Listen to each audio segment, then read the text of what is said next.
కొన్ని సినిమాలు అంతే, అందులో యాక్ట్ చేసిన వారికి అందరికీ కూడా ఓవర్ నైట్లో పేరు తెచ్చిపెట్టేస్తాయి. పాన్ ఇండియా రేంజ్లో వాళ్ళని పాపులర్ చేసేస్తాయి. ఆ మధ్య అర్జున్ రెడ్డి విడుదలైనప్పుడు ఈ విషయాన్ని చాలా మంది విట్నెస్ చేశారు. అమ్మాయిలు అబ్బాయిలు అన్న తేడా లేకుండా అందరికీ నచ్చేసింది ఈ సినిమా. అఫ్ కోర్స్ కొంతమందికి నచ్చలేదనుకోండి. నచ్చని వారు చేసిన కమెంట్స్ కూడా పబ్లిసిటీకి ఉపయోగపడ్డాయనుకున్నారు కెప్టెన్ సందీప్ రెడ్డి వంగ.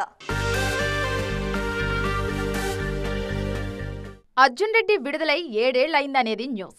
నిన్న మొన్న షూటింగ్ చేసినట్టుంది. అప్పుడే 7 ఏళ్లు కావడం ఏంటంటూ విజయ్ దేవరకొండ పెట్టిన ట్వీట్ వైరల్ అవుతోంది. ఆ ట్వీట్ వైరల్ కావడానికి ఇదొక్కటే కారణం కాదు, అంతకు మించిన న్యూస్ ఉంది. ఇంతకీ ఆ విషయాన్ని మీరు గమనించారా? Yes, the Sandeep Vanga Arjun Reddy full cut ని 10వ వార్షికోత్సవానికైనా విడుదల చేయండి అంటూ విజయ్ దేవరకొండ పెట్టిన పోస్ట్ ఇప్పుడు తెగ వైరల్ అవుతోంది. రిలీజ్ అయిన అర్జున్ రెడ్డిని చూసే చాలా మంది అప్పట్లో గగ్గోలు పెట్టారు. ఇంత బోల్డ్ కంటెంట్ ఏంటి బాసు అంటూ బాలీవుడ్ కబీర్ సింగ్ ని చూసిన వారు కూడా రియాక్ట్ అయ్యారు. 7 ఏళ్ల క్రితం అర్జున్ రెడ్డి తీసిన సందీప్ కి, రీసెంట్ గా యానిమల్ తీసిన సందీప్ కి ఏ మాత్రం మార్పు లేదు. ఇప్పటికీ టేకింగ్ లో మేకింగ్ లో అదే దూకుడు, బోల్డ్నెస్ చూపిస్తున్నారు సందీప్. మరి అర్జున్ రెడ్డి 10th యూనివర్సిటీకి ఫుల్ కట్ వర్షన్ రిలీజ్ చేస్తే ఏ రేంజ్ లో వైరల్ అవుతుందోననే టాక్ స్పీడ్ గా స్ప్రెడ్ అవుతోంది.